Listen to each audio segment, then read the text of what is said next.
आपका विद्या फार्मेसी में स्वागत है। तो चलिए शुरू करते हैं।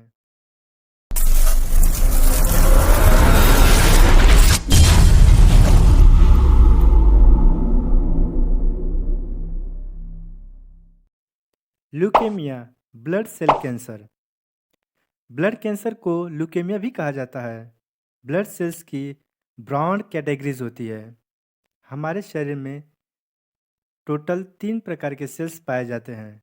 WBC, white blood cells, RBC, red blood cells, platelets. यही 3 प्रकार के सेल्स पाए जाते हैं। WBC में 5 सेल्स होते हैं: monocytes, eosinophil, basophil, lymphocytes, neutrophils. ये 5 WBC सेल्स पाए जाते हैं।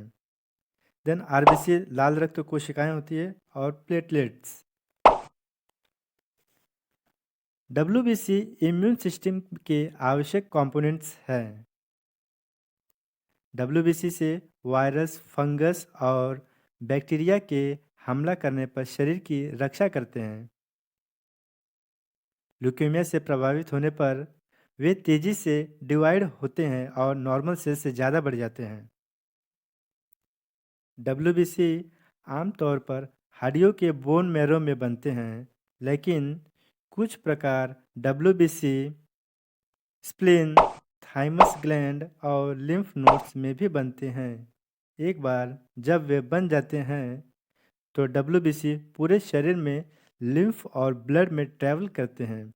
स्प्लीन और लिम्फ नोड में अधिक एकाग्रता होती है। ल्यूकेमिया की शुरुआत क्रोनिक या एक्यूट हो सकती है। क्रोनिक यानी कि लंबे समय तक, और एक्यूट यानी कि जल्दी। एक्यूट में ल्यूकेमिया में कैंसर सेल तेजी से मल्टीप्लाई होते हैं। क्रोनिक ल्यूकेमिया के मामले में रोग धीरे धीरे बढ़ता है और प्रारंभिक लक्षण काफ़ी हल्के हो सकते हैं। सेल्स का प्रकार ल्यूकेमिया के क्लासिफिकेशन का आधार भी हो सकता है। ल्यूकेमिया जिसमें माइलॉइड सेल्स या माइलोजेनस ल्यूकेमिया होता है, वो बहुत गंभीर होता है। मोनोसाइट्स या ग्रेन्युलोसाइट्स इमेच्योर सेल्स या माइलोइड सेल्स से बनते हैं। लिम्फोसाइटिक ल्यूकेमिया में लिम्फोसाइट्स शामिल है। आइए देखते हैं इसके प्रकार। Types of leukaemia. तो पहला प्रकार है एक्यूट माइलोजेनस ल्यूकेमिया। दूसरा प्रकार है एक्यूट लिम्फोसाइटिक ल्यूकेमिया। देन तीसरा प्रकार है क्रोनिक माइलोजेनस ल्यूकेमिया। चौथा प्रकार है क्रोनिक लिम्फोसाइटिक ल्यूकेमिया। देन छठा प्रकार है हेयरी सेल्स ल्यूकेमिया। देन सातवां प्रकार है माइलोप्लास्टिक सिंड्रोम। और सातवां एंड देन माइलोप्रोलिफेरेटिव डिसऑर्डर। तो इसमें एक्यूट माइलोजेनस ल्यूकेमिया में सेल्स ब्लड स्ट्रीम में स्वस्थ और कार्यशील लिम्फोसाइट सेल्स की जगह लेती है।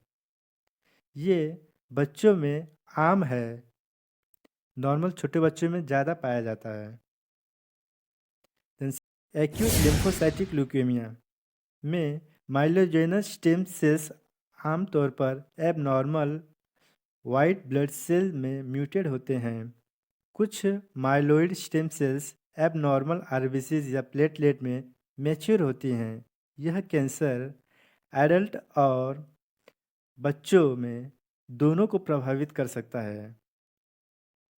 क्रोनिक माइलोजेनस ल्यूकेमिया यह एक दुर्लभ ल्यूकेमिया है। यह तब होता है जब जेनेटिक म्यूटेशन माइलोइड सेल्स को इमेच्योर कैंसर कोशिकाओं में परिवर्तित कर देता है। यह कैंसर ज़्यादातर एडल्ट लोगों को प्रभावित करता है। Then chronic lymphocytic leukaemia. इस प्रकार का ल्यूकेमिया आमतौर पर बुजुर्ग, जेडियाट्रिक्स एंड एडल्ट्स यानी 55 से अधिक उम्र के लोगों में भी लिम्फोसाइटों में शुरू होता है। यह बच्चों में बहुत ही कम रिपोर्ट किया जाता है।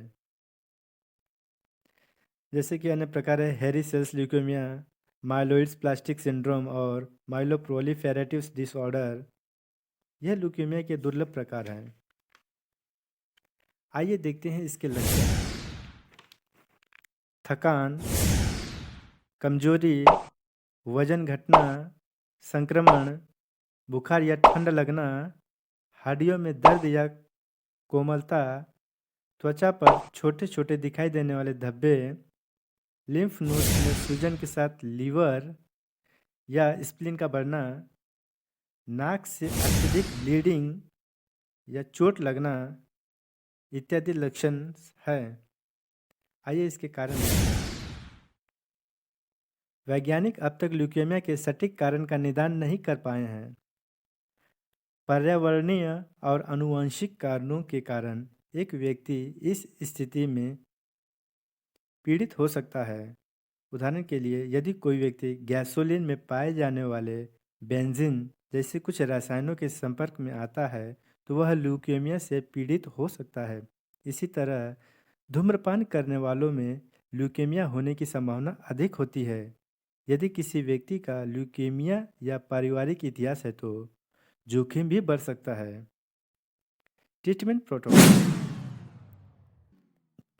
Diet normal, then injection cetirizine 1 gram 1 vial IV, then injection metronidazole 100 ml 1 bag IV, immediate blood transfusion, then capsule omeprazole 20 mg, povidone iodine mouthwash 2 TSF mixed with 1 glass of water, gargle 2 times daily.